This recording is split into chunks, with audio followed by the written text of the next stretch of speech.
जय हिंद दोस्तों। Happy 79th independence day to all. मैं इस वीडियो के माध्यम से एक मैसेज देना चाहता हूँ। ये बात करना चाहता हूँ अपने जानने वालों से कि क्या हम इस दुनिया के सबसे ख़राब देश में रहते हैं।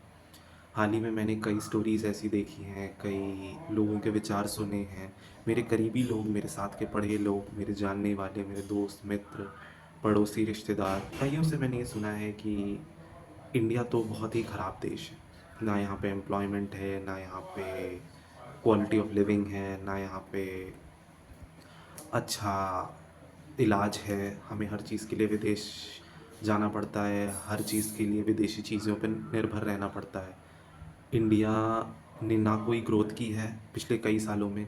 और मैं यह स्पष्ट कर देना चाहता हूँ कि मैं ये किसी भी पार्टी या किसी भी पॉलिटिकल एफिलिएशन के लिए ये वीडियो नहीं बना रहा हूँ। नहीं तो मैं इसे सोशल मीडिया पे पोस्ट करना प्रेफर करता हूँ, लेकिन ये मेरे मन में कई दिनों से विचार आ रहा था कि हमारे देश के लोग इस बात से बड़े दुखी हैं कि हम इंडिया में रहते हैं। मैं उनसे यही कहना चाहता हूँ दोस्तों, आप अगर ये कहते हैं इंडिया बहुत ख़राब देश है, तो हम अफ्रीकन देश को क्या कहें। हमारे देश के लोग हमारी अच्छाइयों को सेलिब्रेट करना, उनसे खुश होने के बजाय सिर्फ दुखी होने का रीज़न ढूंढते हैं। मैं अपने इस मैसेज को कन्वे करने का एक रीज़न भी बता दूं। अटल बिहारी वाजपेयी जी की एक स्पीच है कि सरकारें आएंगी जाएंगी, लेकिन ये देश रहना चाहिए, यहाँ का लोकतंत्र रहना चाहिए। मेरा मकसद यही है। मैं अपने देश के युवाओं को, अपने लोगों को बस इतना कहना चाहता हूँ कि हमारा देश उस तरह से नहीं है जिस तरह प्रस्तुत किया जाता है western media, social media platforms पे, न्यूज़ में, लोगों के थ्रू। हमारे देश में बहुत पोटेंशियल है। हमारा देश इस बात में अच्छे से कदम नहीं उठा पाया कि सफाई रहे, हमारे यहाँ इंफ्रास्ट्रक्चर का उपयोग हो। लेकिन जो बढ़त हो रही है पिछले कई दशकों में, हमारे यहाँ बढ़ते हुए एयरपोर्ट्स, बढ़ते हुए रोड नेटवर्क, मैं यही कहना चाहता हूँ अपने मित्रों से कि इंटरनेशनल लेवल पे ऐसा नहीं है कि सिर्फ विदेशी मीडिया हम लोग को बदनाम कर रहे हैं। इंडिया का एक दूसरा साइड दिखाने की कोशिश ज़्यादा हो रही है। सही बात है, ये सिक्के के दो पहलू हैं। इंडिया एक जगह बहुत ख़राब है, लोगों को ज़िंदा रहने के लिए फूड सब्सिडी चाहिए, लेकिन एक तरफ हमारे पास कुछ अच्छी चीज़ें भी हैं जिसका प्रचार करना, जिसको लोगों को बताना, इससे आंतरिक कलह ना हो। इसके लिए ये बहुत ज़रूरी है कि हम अच्छी चीज़ों को कन्वे करें। अच्छी चीज़ों को कन्वे करने का मेरा तात्पर्य क्या है?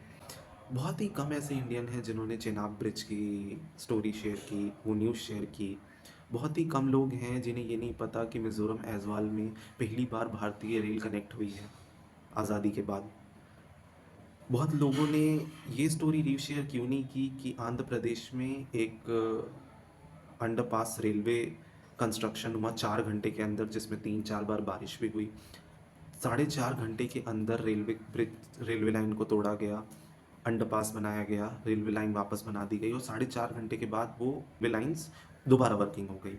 अब यही चीज़ चाइना करता तो हमारे ही देश के लोग उस स्टोरी को रीशेयर करके कहते, wow how great, Chinese are so smart, इतने मेहनती हैं। ऐसा नहीं है, उनके देश में भी कई चीज़ें होती हैं जिसे बनने में टाइम लगता है। I am not comparing to China, I am not comparing to America. उनके और हमारे देश में बहुत अंतर है। India is the most diverse country. हम ही हैं, हम ही इंडियन हैं जो हम अपने ही इंडिया के कई इलाकों में जाएं तो विदेशियों की तरह हमें ट्रीट किया जाता है कि हम कहीं बाहर के हैं, ये हमारा देश ही नहीं है। तो मेरा अल्टीमेट इस मैसेज को कन्वे करने का कोशिश यही है। एटलीस्ट महीने में, 2 महीने में चैट जीपीटी से, गूगल से हम एक मुहिम तो शुरू कर सकते हैं कि हम अपने देश के बारे में कुछ अच्छा प्रस्तुत करें। कमियां तो बहुत हैं। हाल ही में हम फोर्थ लार्जेस्ट इकॉनमी बने, जापान को पीछे छोड़ते हुए हम फोर्थ लार्जेस्ट इकॉनमी बने। उसमें बहुत सी बातें हैं, मैं उसकी गहराई में नहीं जाना चाहूँगा। बहुत लोगों ने इस बात से ये दुख जताया सिर्फ सुन के। उनके, आप और मैं भी जानते हैं कितने लोग इस बात को डीप में समझ सकते हैं कि 150 करोड़ के लोगों के देश में कैसे पैसा वर्क करता है, कैसे इकॉनमी वर्क करती है। डीप एनालिसिस मुझे लगता है 150 करोड़ लोगों इंडियंस में से सिर्फ 10 या 20 लाख को होगी जो असल मायने में इस बात का मतलब समझते हैं। बाकी सब फिर कैसे सोचते हैं? इन्फ्लुएंस होके। गलत न्यूज़ देखी, गलत इन्फ्लुएंस हुए, अच्छी न्यूज़ देखी, अच्छा इन्फ्लुएंस हो गए। तो इस इन्फ्लुएंस को हमारे देश के लोगों को ये बताना कि हमारा देश बहुत ख़राब है, ये कोई अच्छी चीज़ नहीं है। मेरी आप सबसे विनती है कि हमारे देश की अच्छी बातें भी सामने उभर के आएँ। हमारे देश में भी बहुत कुछ अच्छा होता है। हमारे देश ने बहुत कुछ अचीव किया है। चेनाब ब्रिज की स्टोरी मैंने तो नहीं देखा, बहुत लोगों ने डाली है। ये बात अलग है कि वो कांग्रेस के टाइम पे शुरू हुआ, बीजेपी के टाइम पे अलग हुआ। मैंने ये बात पहले ही बता दी कि पार्टियों से इस देश का चलन नहीं है। इस देश से पार्टियां चलती हैं। ये देश रहेगा तो हम रहेंगे, पार्टियां रहेंगी। अंत में बस इतना कहना चाहूँगा कि hating the party and hating the nation are two different things. इस बात को समझने के लिए हमें आपको मिलके हमारे देश के लोगों को ये समझाना होगा कि हमारा देश बहुत अच्छा है। इसकी जो कमियां हैं हमें मिलकर समझानी है, और ये इस दुनिया का सबसे ख़राब देश नहीं है। इसको इस तरह प्रस्तुत करना बंद करिए और हमारे देश के बारे में अच्छी चीज़ों को प्रस्तुत करिए। जय हिंद, जय भारत।